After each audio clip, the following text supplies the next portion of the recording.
ये गीता जी अध्याय नंबर 7 के श्लोक नंबर 29 में कहा है। गीता ज्ञानदाता कहता है कि मेरे इस ज्ञान का जो आश्रय कर लेते हैं, तत्वदर्शी संत की खोज कर लेते हैं, फिर वो तत्वदर्शी संत से मिलने के उपरांत फिर वो उनकी क्या स्थिति होती है, वो केवल जरा और मरण से छूटने का ही प्रयत्न करते हैं।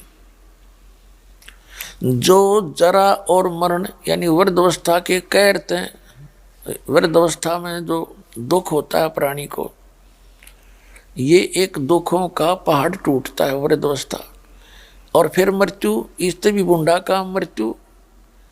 सारा जीवन बच्चों को पालन पोषण में, कोठी बंगले बनाने में हम कितना श्रद्धा से लगते हैं। हर एक मिनट में मृत्यु हो जा तो ये खाक है ये स्थान। उसके लिए क्या बताते हैं परमात्मा के जो जरा और मरण से छूटने का यानी इस काल के इस पहाड़ जैसे दुख से बचने के लिए जो प्रयत्न कर रहे हैं, वे ब्रह्म तत्विदु अखिलम अध्यात्म च कृष्णम अध्यात्म च अखिलम कर्म च अखिलम, कि वो पूरे अध्यात्म मार्ग से परिचित हैं और उस परमात्मा तत्ब्रह्म से, परम अक्षर ब्रह्म से परिचित हैं और सभी कर्मों से परिचित हैं। वही व्यक्ति जरा और मरण से छूटने का प्रयत्न करते हैं। तो वो फिर यहाँ की किसी वस्तु में रुचि नहीं रखते, किसी वस्तु की डिमांड नहीं करते।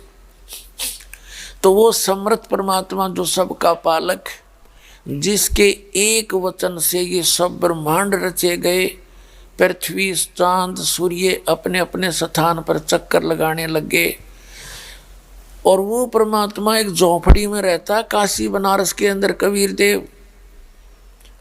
किस लिए कि एक भक्त को इतना ही पर्याप्त है, इससे अधिक जो डिमांड करता है तो वो ऐसा यात्री है भक्ति मार्ग का, जो यूं सोच रहा है कि मैं सफ़र भी करूं और सारे घर के कुर्सी मेज और सब के मैं लाद लूँ चौगुर्दे चारों तरफ फिर चलूँ सफ़र पे।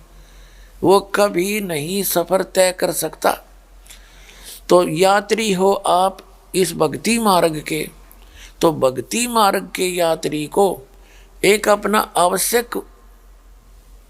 आवश्यक वस्तुएं ही लेकर के सफ़र करना पड़ेगा। एक बैग टांग के उसमें जो भी आवश्यक वस्तु है टांग ले और बाकी सफ़र करे। और जब सारे नलाद के चालन की सोचो, वो यात्री उद्देश्य नहीं फिर उसका जानेगा। यात्रा करना वो चाहता है नहीं, वो तो बकवाद कर रहा है। तो उस परमात्मा ने फिर हमें क्या बताया है, एक रिहर्सल करके दिखाई है, हमारे को एक रोल किया है कि अगर यदि आप ऐसे विश्वासी होगे, परमात्मा पर इतना विश्वास करोगे जैसा कबीर परमात्मा ने एक रोल करके दिखा, तो फिर बताया है कि भगवान आपके पल पल में साथ रहेगा। और कितनी भयंकर आपत्ति आ जाइए आपके ऊपर, आपका न छू मंत्र कर देगा, एक सेकंड में आपने पता भी नहीं लागन देगा।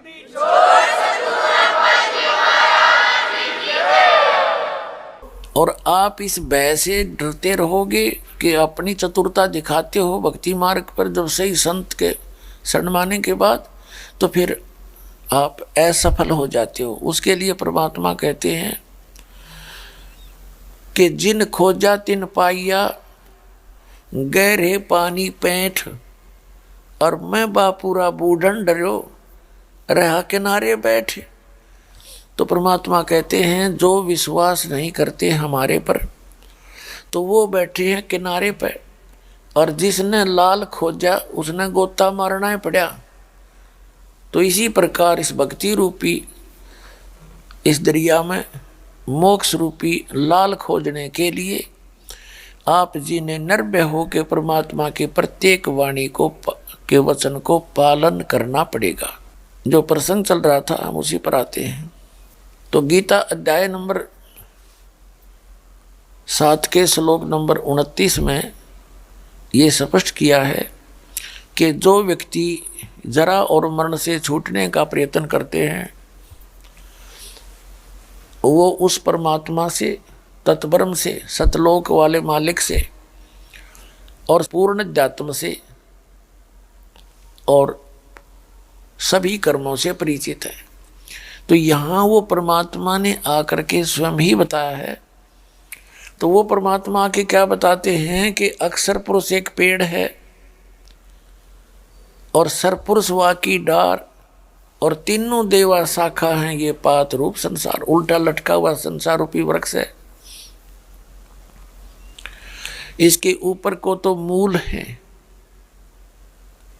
और नीचे को जो तना है, जैसे पृथ्वी से बाहर दिखाई देता है पेड़ का जो वो सारा कुछ वो पेड़ कहलाता है, वृक्ष कहलाता है।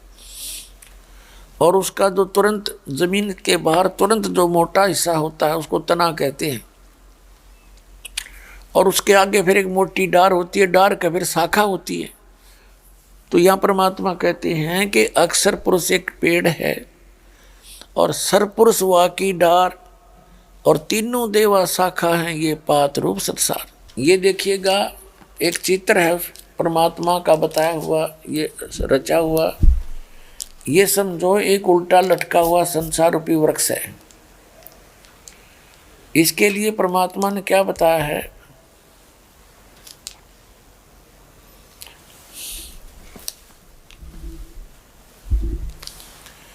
अक्षर पुरुष एक पेड़ है। ये पूरा पेड़ समझो, ये तना है, ये ऊपर जड़ें हैं, ये तना है, ये मोटी डार है, ये 3 शाखा हैं, आगे ये पत्ते हैं, टहनी, छोटी टहनियाँ हैं और पत्ते।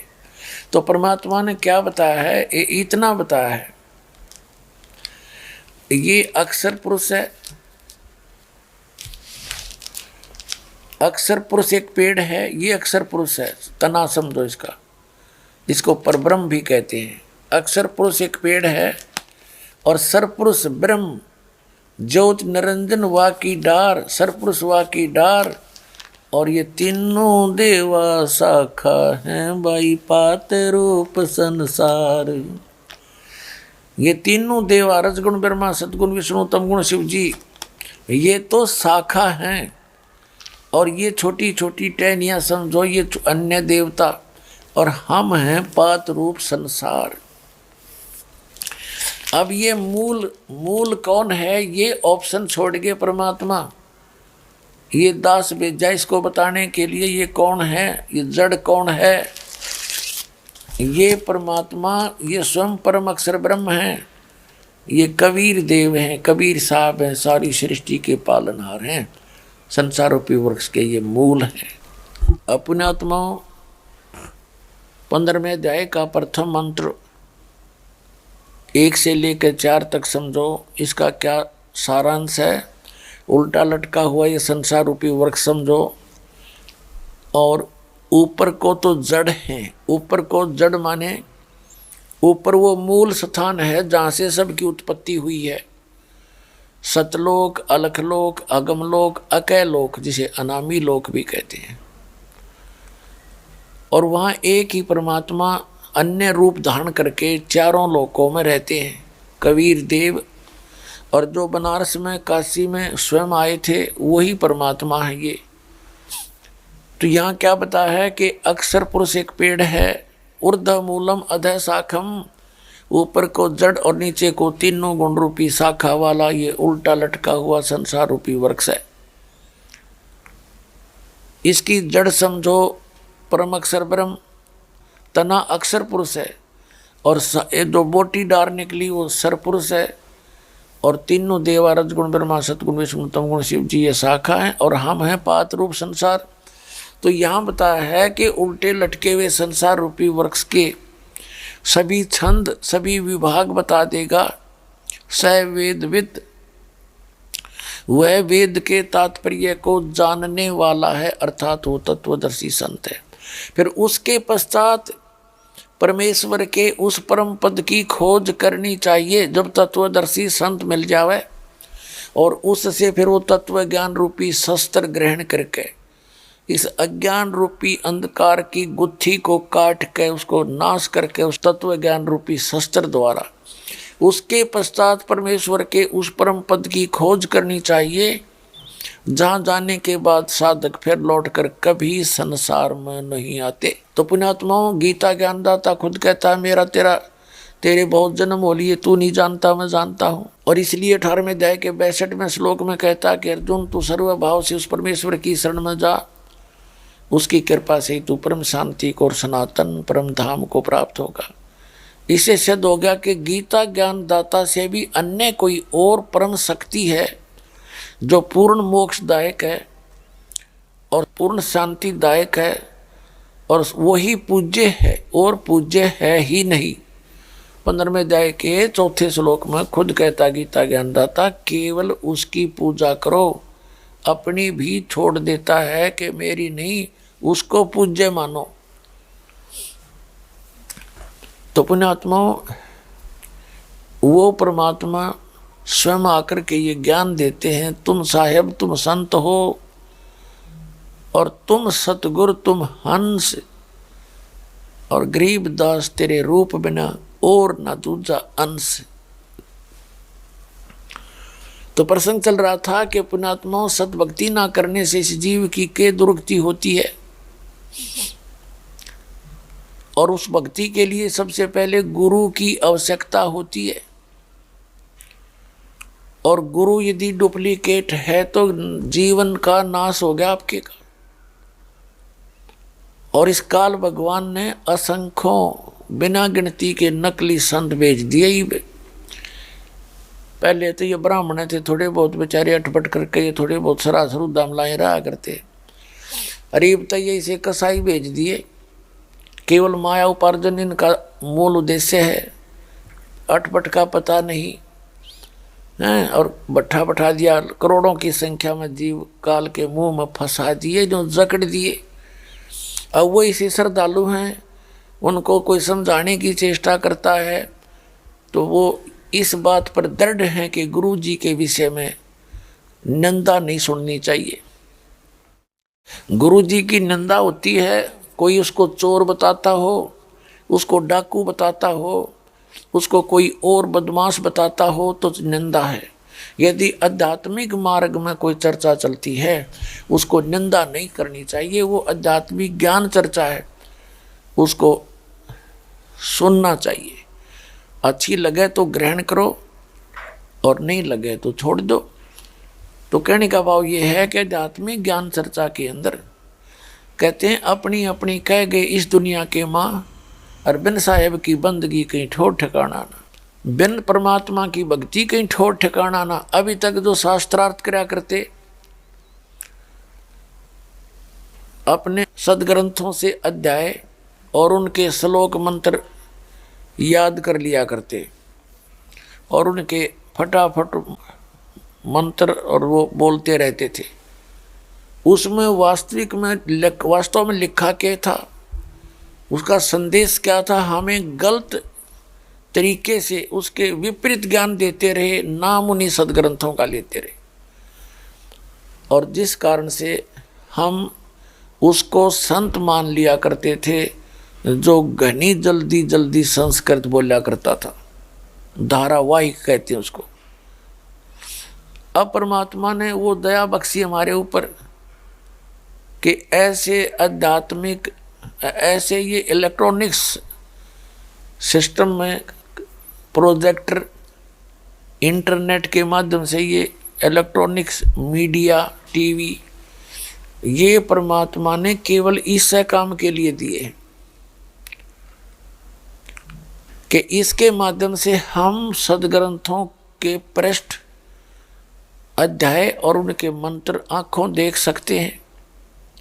और फिर भी कोई डाउट रहे तो हम कहीं से परचेज करके और उनका अपना जो हम निश्चय कर सकते हैं कि सचमुच जो सत्संग के अंदर दिखाए गए थे वो मंत्र वास्तव में सही हैं तो वो ग्रहण करने योग्य भी है वो ज्ञान। तो अभी तक तो जिस भी संत के पास हम जाते थे वो भगवान की चर्चा तो करते ही हैं, परंतु भगवान के सिर पैर का उनको पता नहीं। तो हम श्रद्धालु भगवान की चर्चा सुनते ही गदगद हो जाते थे। वो कुछ भी सट्टे मारे जाता हम सारी स्वीकार किया करते थे, क्योंकि हमें खुद कोई, हमारे पास कोई ऐसा मानदंड नहीं था कि हम जिससे ये पता कर सकें जो कितनी झूठ बोल रहा है और कितनी सत्य बोल रहा है।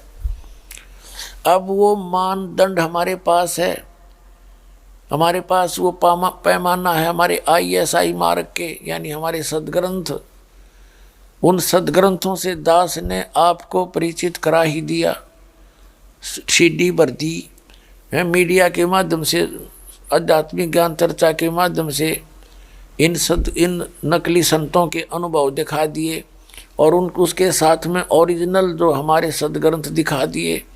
तो गीता अध्याय नंबर 16 के श्लोक नंबर 23 में कहा है कि शास्त्र विधि को त्याग कर जो मनमाना आचरण करते हैं उनको न तो कोई सुख होता है, न कोई सिद्धि प्राप्त होती है, और न ही उनकी परम गति होती है, यूजलेस। फिर 24वें श्लोक में कहा है 16वें अध्याय के में, इससे तेरे लिए अर्जुन कर्तव्य और अकर्तव्य की अवस्था में ये सदग्रंथ ही प्रमाण है। किसी के लोक वेद में की बातों को, दंत कथा को मत मानना। जो वेद, जो अपने सदग्रंथों में लिखा वो फाइनल समझना। उसके अनुकूल कोई संत ज्ञान देता वो सही संत है, और बाकी जो अपने अपने मनमाना आचरण करते हैं, मनमाने मंत्र देते हैं जो सदग्रंथों में प्रमाणित नहीं है, तो वो यूजलेस है। तो दास कौन से सदग्रंथों को प्रमाणित मानता है? जैसे चारों वेद ये प्रमाणित ग्रंथ हैं, और श्रीमद् भगवत गीता चारों वेदों का सारांश है। इसमें थोड़ी बहुत अटकल इस काल भगवान ने युद्ध करवाने के लिए लगाई है, वो अलग से साफ दिखाई देती है। और फिर सबसे उत्तम वेद है वो सूक्ष्म वेद है, सबसम वेद है, वो तत्व वेद है, तत्व ज्ञान है। उस तत्व ज्ञान के अंदर तो सब कुछ ऑल इन ओवर है, वो तो ओवर ऑल इन है वो। और उसके बाद फिर हम जैसे पुराणों को लेते हैं। पुराण क्या है? पुराणों को केवल सृष्टि रचना समझने के लिए हम प्रमाण में लेते हैं, नहीं, उनसे हमने आध्यात्मिक भक्ति का कोई अंश नहीं लेना। केवल सृष्टि रचना को समझने के लिए। समझना भी क्या है? परमात्मा ने तो जो रची थी वह ज्यों की त्यों बता रखी है उस सूक्ष्म वेद में, सबसम वेद में, अर्थात तत्व ज्ञान में, जो स्वयं अपने मुख कमल से बोलता है परमात्मा, उसमें बता रखा है। लेकिन वो हम समझ नहीं पा रहे थे कि जो परमेश्वर कबीर जी ने 600 वर्ष पहले कहा था, अब मैं तुमसे कहूँ चताई, तेरे देवन की उत्पत्ति वाई। धर्मदास ये जग बोराना, कोई न जाने पद निर्वाणा। यही कारण मैं कथा पसारा, जग से कहिए वो राम नियारा। अब मैं तुमसे कहूँ चताई, तेरे देवन की उत्पत्ति वाई। तेरे देवन रजगुण ब्रह्मा सतगुण विष्णु तमगुण शिव जी की उत्पत्ति बताता हूँ। कुछ संक्षेप कहूँ गौराई, सब संशय तुम्हारे मिट जाई। माँ अष्टंगी पिता निरंजन, ये जम दारुण अनसन अंजन। पहले की निरंजन राई, पीछे से माया उपजाई। माया रूप देख अति शोभा, देव निरंजन तन मन लोभ्या। माँ अष्टंगी पिता निरंजन, ये जम दारुण वंशन अंजन। पहले की निरंजन राई, पीछे से माया उपजाई। माया रूप देख अति शोभा, देव निरंजन तन मन लोभा। क्या बताते हैं? निरंजन की ने भोग विलासा, माया को रही तब आशा। 3 पुत्र अष्टंगी जाए, ब्रह्मा विष्णु शिव नाम धराए। अब परमात्मा ने 600 वर्ष पहले कहा था, गीता अध्याय नंबर 4 के श्लोक नंबर 32 में जिसके बारे में कहा है कि वो परमात्मा अपने मुख कमल से आकर जो ज्ञान देता है उसके अंदर विस्तार के साथ वो अध्यात्म मार्ग के अनुष्ठानों की जानकारी होती है, वो तत्व ज्ञान है। तो उस ज्ञान में परमात्मा ने पहले बोल दिया था कि इन ब्रह्मा विष्णु महेश की उत्पत्ति बताता हूं। धर्मदास जी, अपने प्यारी आत्मा धर्मदास जी से कहा था भगवान ने, क्योंकि धर्मदास जी वैष्णव परंपरा से जुड़े हुए थे। विष्णु जी और शंकर भगवान के पुजारी थे, दुर्गा माता को भी पूजते थे जैसे हम हिंदू सभी पूजा करते थे। तो फिर परमात्मा ने उसको बता दिया था कि ब्रह्मा विष्णु महेश नासवान हैं, इनकी जन्म मृत्यु होती है। ये दुर्गा देवी इनकी माता है, और ज्योत स्वरूपी निरंजन जिसको तुम ब्रह्म कहते हो, हम उसे काल कहते हैं, ये इनका पिता है। इन दोनों के संयोग से कहते हैं फिर ये तीनों पुत्रों की उत्पत्ति हुई थी, ब्रह्मा विष्णु और महेश की। और फिर साथ में ये भी बताया परमात्मा ने कि ये रजगुण ब्रह्मा है, सतगुण विष्णु, तमगुण शिव जी है। और गुण तीनों की भक्ति में ये भूल पड़ो संसारे, कह कबीर निज नाम बिना तुम कैसे उतरो पारे। जैसा कि आज श्रीमद् भगवत गीता के अंदर प्रमाण है कि तीनों गुणों की भक्ति, त्रिगुणमयी माया की साधना मूर्ख लोग करते हैं। 7वें अध्याय के 12 से लेकर 15 तक श्रीमद् भगवत गीता में प्रमाण है। तो परमात्मा ने 600 वर्ष पहले बता दिया था, पर ये बात महाराज जचा ना करती, विश्वास नहीं होता था, इसलिए पुराणों का सहयोग दास ने लेना पड़ा कि पुराण इनके इतिहास हैं, इन भगवानों के, और जिनके बारे में हम यही सुना करते थे कि शिव पुराण में ऐसा लिखा है, ये ब्राह्मण लोग बताया करते गुरु हमारे, और विष्णु पुराण में ऐसे लिखा है, ब्रह्मा पुराण में ऐसे लिखा, देवी पुराण में ऐसे लिखा। तो हम ये सोचा करते थे कि ये संस्कृत के ज्ञाता, ये संस्कृत जानते हैं, सदग्रंथ संस्कृत में लिपिबद्ध हैं, तो ये जो बता रहे हैं वो सत्य होगी। ये क्या बताया करते थे, ये नकली गुरु, ब्रह्मा की तो जन्म मृत्यु होती है, लेकिन विष्णु और शंकर ये अजन्मे हैं, इनकी जन्म मृत्यु नहीं होती, इनकी कोई माता नहीं है। तो परमात्मा ने जब उस समय 600 वर्ष पहले ये कहा कि इनकी जन्म मृत्यु होती है, दुर्गा इनकी माता, ब्रह्मा विष्णु महेश जी की, रजगुण ब्रह्मा है, सतगुण विष्णु, तमगुण शिव जी, तो ये बात हमारे गले इसलिए नहीं उतरी क्योंकि हमारे गुरुओं ने, हमारे गुरु धर्म गुरुओं को हमारे सदग्रंथों का ज्ञान नहीं था, और उन्होंने एक बकवाद लोक वेद सुना दिया हमारे थे कि ब्रह्मा विष्णु में इसकी पूजा करो, ये सर्वेश्वर हैं, महेश्वर हैं, सर्वशक्तिमान हैं। तो इसलिए परमात्मा की उस सत्यवाणी को आज सत्य करने के लिए पुराणों की आवश्यकता पड़ी इस दास को, ना पुराणों की हमने कति आवश्यकता नहीं थी। और कौन से सदग्रंथ हैं, जैसे वैसे तो सूक्ष्म वेद जो मेरे दास के पास उपलब्ध है, परमेश्वर जी की अमरवाणी, उसके अतिरिक्त किसी ग्रंथ की आवश्यकता ही नहीं है। कहते हैं एक का साध्य सब सदै, सब साध्य सब जावे, और माली सींचे मूल को फले फूले गावे, यानी उस एक ही ऑल इन वन का करें ना, ऑल इन वन है वो परमात्मा का पूर्ण ज्ञान। उसके विषय में गरीबदास साहिब जी ने जब परमात्मा से परिचित हुए उसके बाद कहा है, ऐसा निर्मल ज्ञान है वो निर्मल करे शरीर, और ज्ञान मंडली कहें भाई चकवे ज्ञान कबीर। ऐसा निर्मल ज्ञान है गॉड गिवन, वो कबीर परमात्मा जो बताता है, ऐसा निर्मल ज्ञान है निर्मल करे शरीर, और ज्ञान मंडलीक है। मंडलीक माने डिविजनल, यानी अक्षेत्र, थोड़े थोड़े टुकड़े का ज्ञान रखते हैं, अधूरा ज्ञान है। जैसे शिव पुराण में शिव जी की महिमा, विष्णु पुराण में विष्णु जी की महिमा, देवी पुराण में देवी की महिमा, ब्रह्मा पुराण में ब्रह्मा की महिमा, तो और आगे का ज्ञान नहीं उनको। तो वो डिवीजन यानी एक क्षेत्रीय ज्ञान है, बस एक सीमित ज्ञान है, एक डिवीजन मंडल का। और वेदों में ब्रह्म तक का ज्ञान है, उससे आगे का उपान जानते हो, महिमा तो गाते हैं लेकिन उसके पाने की विधि वेदों में नहीं।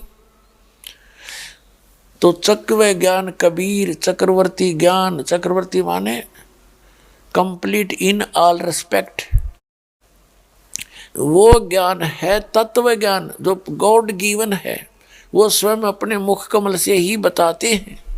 तो उस ज्ञान के अंदर सब कुछ लिखा हुआ। तो दास का जो आधार है आप जी को सत्संग सुनाने का, और वो यथार्थ मंत्र जो भक्ति के हैं वो बताने का आधार है, वो सूक्ष्म वेद है, सवसम वेद तत्व ज्ञान है, वो जो गॉड गिवन है, गॉड कबीर गिवन।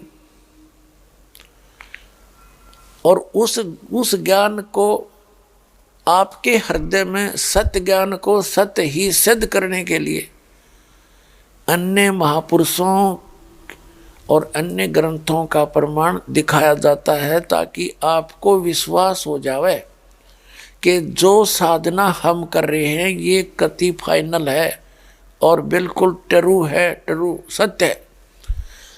ये जब आपके हृदय में कति उतर जाएगी का बात, ये ज्ञान कि हम जो कर रहे फाइनल है, तो तब आप इस भक्ति सफर पर निर्बाध चल पाओगे।